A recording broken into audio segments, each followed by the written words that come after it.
Doing things right. When you come into the house, you want to set everything up so that you can do the job properly. You're going to want to lay out your corner guards to protect the walls and the furnishings. You're also going to want to put a fresh moving blanket down at the front door so you're not tracking anything into the house. We're here to clean the house, not make it worse. When you bring your hoses into the house, make sure they're coiled up, carry them on your shoulder so you can control them very easily. Take them to the furthest point of the house and start working your way toward the door, making sure that you're not pulling the hoses, dragging them, or pulling them from around a corner. We want to protect the customer's house, but also protect our hoses. When you've got your hose in the house and it's connected to the vacuum outside, make sure that your hose is not just running live in the house without being connected to a tool.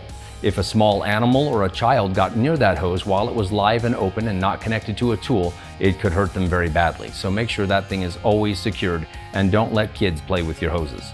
If you're moving any furniture, you're going to want to make sure you put tabs underneath the feet of the furniture so that they're not going to be coming in contact with damp carpet after it's been cleaned.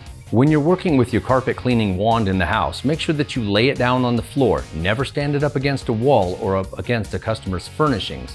We want to make sure it's not going to fall and cause damage. If it's a cold day outside, or it's snowing, or there's small dogs and cats in the house, you're going to want to set up a courtesy door at the front door. It's spring-loaded to snap in place. It keeps the cold air out, the warm air in, and it keeps the pets from going in and out. But it is designed so that our hoses can go underneath the door so we can continue working. Make sure you always have a white terry cloth towel with you to wipe up any spills, and make sure that your pre-spray is not dripping onto anyone's hardwood floors, as it could cause damage, and then we're going to have to pay to get that repaired. Make sure you've got that towel. You can wipe it up right away, but if you can, try to make sure you don't drip it on the floor in the first place.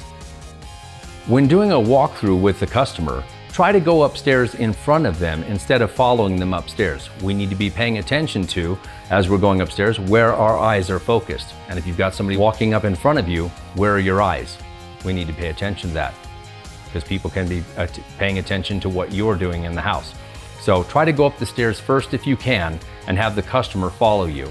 It also makes them feel like you're not trapping them, okay? You're not between them and the exit.